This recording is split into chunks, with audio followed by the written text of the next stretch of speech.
నమస్తే అన్న. మరి ప్రస్తుతం జగన్మోహన్ రెడ్డి గారు ప్రభుత్వం చూస్తున్నారు, 5 ఏళ్ళు అయిపోవచ్చింది. ఈరోజు ఆయన నాకు కళ ఉంది, పేదవాడిని పేదరికం నుంచి బయటికి తీసుకురావాలనేదే నా కళ అని చెప్పి మాట్లాడుతూ ఉన్నారు. కార్మికులకు ఉన్న కళ నా కళ, యువతకు ఉన్న కళ నా కళ అని చెప్పి ఇలాంటి మాటలు మాట్లాడుతూ ఉన్నారు కదా, ఎలా అనిపిస్తుంది అన్న? ఈ ఎలక్షన్ మూమెంట్లో ఇలాంటి మాటలు మాట్లాడతారు. ఏం కళ? ఆయన ఇన్నాళ్ళకి జనాలు పేదవాళ్ళు ఇన్నాళ్ళకి గుర్తుకొచ్చారా? ఏం చేశాడు? రాష్ట్రానికి ఏం చేశాడు జగన్మోహన్ రెడ్డి గారు? రాష్ట్రానికి ఏం చేశారు? ఇసుక దోసేసాడు, మందు జే ట్యాక్స్ మందు రేట్లు పెంచి సామాన్యుల దగ్గర ఇటు అమ్మఒడి ఇచ్చి అటు మందు మీద లాగేస్తున్నాడు. మరి అట్లాగే అతను చేసింది రోడ్లు వేయలే. మరి అట్లాగే ఆయన చెప్పాలంటే ఆయన అన్నిట్లోనూ ఆయన ఫెయిల్యూర్ సీఎం, ప్రతి దాంట్లోనూ. మరి అట్లాగే చూసుకుంటే మరి లేబర్స్ ఇసుక మీద దెబ్బేసాడు. ఫస్ట్ రావడమే ఇసుక మీద దెబ్బేసాడు. మరి ప్రతి కూలీ లేబర్స్ ఇప్పుడు సిమెంట్ పని చేసుకునేవాడు, టాపీ పని చేసుకునేవాడు మరి పని లేక చాలా ఇబ్బంది పడ్డాడు. అట్లాగే రాడ్ బెండింగ్ పని చేసుకునేవాడు మరి అతని పని నిమిత్తం చాలా ఇబ్బంది పడ్డాడు. మరి అట్లాగే మీకు ఈ రోజున ఇసుక రేట్లు పెంచాడు, సిమెంట్ రేట్లు పెంచాడు, సామాన్యుడు ఇల్లు కట్టుకోవడానికి ఇబ్బంది పడిపోయే అంతగా ప్రతి దాని మీద రేట్లు పెంచాడు. మీకు అందాక ఎందుకండి, చివరికి మనం తినే రైసు ఎంత ఉంది ఇప్పుడు? 1800 ఏముంది. ఇంతకుముందు ఎంత ఉంది? ఏదే చంద్రబాబు గారు గవర్నమెంట్లో కానీ అంతకుముందు పూర్వం ఒక 4 సంవత్సరాల కిందట కానీ 5 సంవత్సరాల కిందట కానీ ఎంత ఉంది? 900, 1000 రూపాయలు పెడితే బియ్యం కట్ట వచ్చేది. సామాన్యుడికి మరి భారమే కదా, ఒక 1000 రూపాయలు ఎక్స్ట్రా పెరగడం అంటే భారమే కదా. అట్లాగే గ్యాస్ బండ అంతకుముందు 450, 500 ఉండేది, ఈరోజు ఎంత ఉంది? మరి 1100 ఉంది గ్యాస్ బండ, మరి వంట గ్యాస్ అనమాట.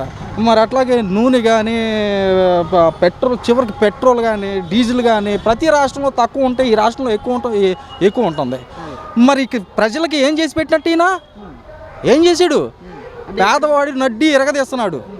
అంటే ఎప్పటికప్పుడు మీకోసం బటన్లు నొక్కుతున్నాను, 124 బటన్లు నొక్కుతున్నాను ఈ 5 ఏళ్ళు అని చెప్పి మాట్లాడుతున్నారు. ఆ బటన్ల వల్ల ఏం యూజ్ లేదు. ఎందుకంటే పేదవాడి దగ్గర ఈ ట్యాక్సుల రూపంలో వసూలు చేసినవన్నీ అతనికి 10 రూపాయలు వస్తే ఒక 2 రూపాయలు వాళ్ళ దగ్గర తీసుకున్న దాంట్లో 8 రూపాయలు ఆయన జేబులో వేసుకొని 2 రూపాయలు జనాలకు పంచుతున్నాడు ఆయన. దానివల్ల జనాల దగ్గర తీసుకొని జనాలకే పంచుతున్నాడు, ఇంకా ఆయనకే లాభం.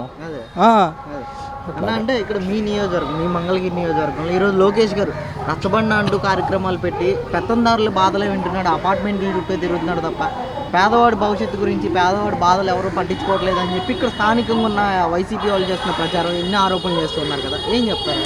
ఏమంటే లోకేష్ బాబు గారు మరి పోయినసారి అతను పోటీ చేసినప్పుడు మరి ఇక్కడున్న లోకల్ ఎమ్మెల్యే గారు పోయినసారి అతని మీద, లోకేష్ గారి మీద లేనిపోని రూమర్లు, అతను వస్తే ఆ ఇల్లు తీస్తాడు, ఈ ఇల్లు తీస్తాడు అని అతని మీద విషప్రచారం చేసి ఆయన మీద పోయినసారి ఆయన్ని ఓడిచ్చేశారు. ఈ రోజున అదే లోకేష్ గారు, వాస్తవంగా చెప్తున్నానండి, అదే లోకేష్ గారు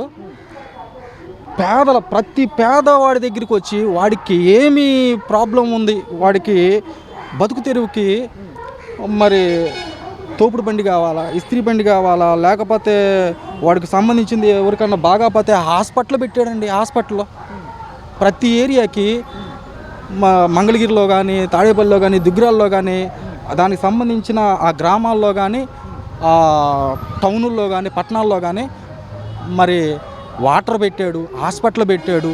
వాళ్ళకి ఏదైతే పేదవాళ్ళకి ఏ అవసరాలు ఉన్నాయో ఆ అవసరాలన్నీ తీరుస్తున్నాడు.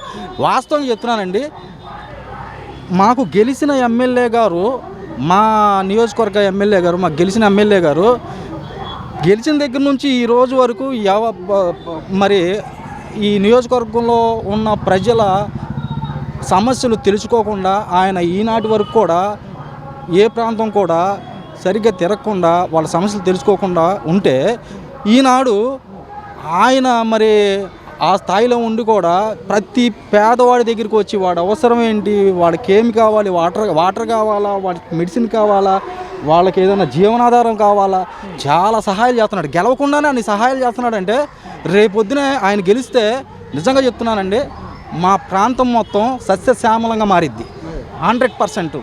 అదండి. అంటే ఈరోజు పొత్తులతో వస్తున్నారు కదన్న, పెత్తందారులు అందరూ ఏకమయ్యారు, పేదోడి పక్షాన్ని నేను పోరాడుతున్నానని జగన్మోహన్ రెడ్డి గారు అంటున్నారు. ఏం చెప్తారన్న? ఏమండి పొత్తులతో ఇక్కడ రాక్షస సంహరణ జరగాలంటే ఏం చేయాలి? న్యాయ పోరాటం పోరాడాలి. పొత్తులతో వస్తే ఏముంది? ఏమైద్ది పొత్తులతో వస్తే? ఇప్పుడు పొత్తులతో రావడం వల్ల వాళ్ళు ఏమన్నా అన్యాయస్తులా? వాళ్ళు న్యాయంగా ఉండేవాళ్ళే. మరి ఈ తెలుగుదేశం పార్టీ వాళ్ళు కూడా న్యాయంగా పోరాడేవాళ్ళే. ఒక రాక్షస సంహారణ జరగాలంటే పొత్తులతో సంబంధం లేదండి. పొత్తులు ఉన్నా లేకపోయినా అక్కడ రాక్షస సంహారం జరగాలి. దానికోసం పొత్తులతో వచ్చినా మేము ఏదైతే ఆ పవన్ కళ్యాణ్ గారు కానీ టీడీపీ చంద్రబాబు గారు కానీ మేము వాళ్ళకే సపోర్ట్ చేస్తామండి. ఈ రాష్ట్రం కనుక మళ్ళీ ఈ రాష్ట్రం కనుక ఈ ట్రిప్పులో కనుక చంద్రబాబు గారు కనుక రాకపోతే మన రాష్ట్రం రావణ కష్టంగా మారిపోతుంది. అంటే నేను చూస్తున్నాం వార్తల్లో కూడా దాదాపు వైజాగ్ పోర్ట్లో 25,000 కేజీలు డ్రగ్స్ దొరికాయని చెప్పేసి కూడా సిబిఐకి ఇలాంటి వార్తలు వస్తున్నాయి కదా, ఎలా అనిపిస్తుంది? అది వాస్తవంగా నేను నా ఫోన్లోనే చూశాను, న్యూస్ ఏదో వచ్చింది. అది జగన్మోహన్ రెడ్డి గారికి సంబంధించిన ఎవరో ఒక ఆయన పేరు ఏదో రెడ్డి గారు అని రాస్తుంది. మరి జగన్మోహన్ రెడ్డి గారి దగ్గర ఆయన ఫోటో దిగటం కూడా దాంట్లో నాకు ఫోన్లో కనిపించింది. దాని గురించి అయితే నాకు పూర్తిగా అవగాహన లేదు. మరి దానికి సంబంధించిన మనిషి అనే అంటున్నారు, వాళ్ళకి సంబంధించిన మనిషి అని అంటున్నారు. వాస్తవంగా అయితే మరి డ్రగ్స్ ఇంతకుముందు నాకు తెలిసిందైతే నేను చెప్తానండి. వాస్తవంగా అయితే డ్రగ్స్ అనేది ఈ పూర్వం చంద్రబాబు గారి గవర్నమెంట్లో నేను ఎక్కడ ఈ గంజాయి అనేది కానీ డ్రగ్స్ అనేది కానీ వాస్తవం చూడలేదండి. చెప్తున్నాగా వాస్తవం చూడలే. ఈయన ఎప్పుడైతే వచ్చాడో అసలుకి చిన్న పిల్లలు కానీ యూత్ దగ్గర నుంచి కానీ కాలేజీ పిల్లలు కానీ పూర్తిగా డ్రగ్స్ ఏది మన గంజాయికి బాగా బానిసలు అయిపోయారు. మరి గంజాయికి ఇప్పుడు ఒక రాష్ట్రానికి మనం ఎన్నుకున్న వ్యక్తిని మనకి న్యాయం చేస్తాడని మనం కోరుకుంటాం. మరి ఈయన యువత భవిష్యత్తు నాశనం చేస్తున్నాడు ఆయన. మరి దాని మీద చర్యలు తీసుకోవాలంటున్నా, నేనేమంటలా ఆయన్నే, దాని మీద చర్యలు తీసుకోవాలంటున్నా. ఎక్కడ చర్యలు తీసుకున్నారు? యూత్ మొత్తం చెడిపోతే, కుర్రోళ్ళు మొత్తం చెడిపోయి గంజాయికి బానిసలు అయిపోతే ఏమండి? అదండి. అంటే ఈరోజు వచ్చే ఎన్నికల్లో నేను గెలిస్తే యువతకు వాలంటీర్ ఉద్యోగాలు ఇస్తాను 12 లక్షలు అని చెప్పి ఇలాంటి హామీలు ఇస్తున్నారు జగన్మోహన్ రెడ్డి గారు. ఎలా అనిపిస్తుంది? యువతకి 12 లక్షల వాలంటీర్ ఉద్యోగాలు ఏముందండి? 5,000 రూపాయల ఉద్యోగాలు, బీటెక్లు, ఎంటెక్లు, ఎంబీఏలు, మరి డిగ్రీలు చేసిన వాళ్ళకి వాలంటీర్ ఉద్యోగం ఏంటండి? 5,000 ఉద్యోగం, 5,000 రూపాయలు జీతమా? వాళ్ళు చదువుకున్న చదువుకి ఏమంటే జాబ్ క్యాలెండరే ఇప్పుడు వరకు వదల్లా. జాబ్ క్యాలెండరు మరి ఉద్యోగాలు లేకపోతే యువత భవిష్యత్తు నాశనం అయిపోతుంది. రాష్ట్రాలు దాటి వెళ్ళిపోతున్నారు. మన రాష్ట్రం ఇంకా అభివృద్ధి ఎక్కడ ఉంటుందండి? అభివృద్ధి ఎక్కడ చెందింది? మరి అట్లాగా మరి ఆయన ఈసారి వస్తే మాత్రం యువత భవిష్యత్తు మొత్తం సర్వనాశనం అయిపోద్ది నాకు తెలుసు. అంటే ఇప్పటికే నేనే గెలుస్తానని సిద్ధం సభలు పెట్టి కూడా ఆయన గెలవడు. ఆయన గెలిచే ప్రసక్తే లేదు.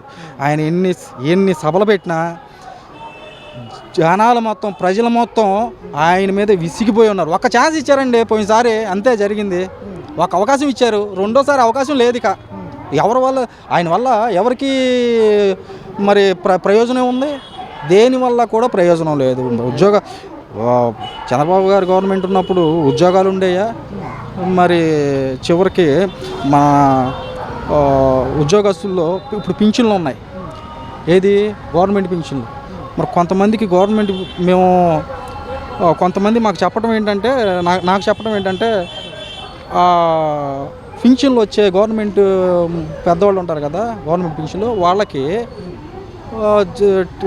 టీఏలు డిఏలు ఆగిపోయినాయి అంట. వాళ్ళు అయితే పచ్చిబూతులు తిడుతున్నారండి ఆయన. ఈసారి కష్టమే, చాలా కష్టం. ఓకే.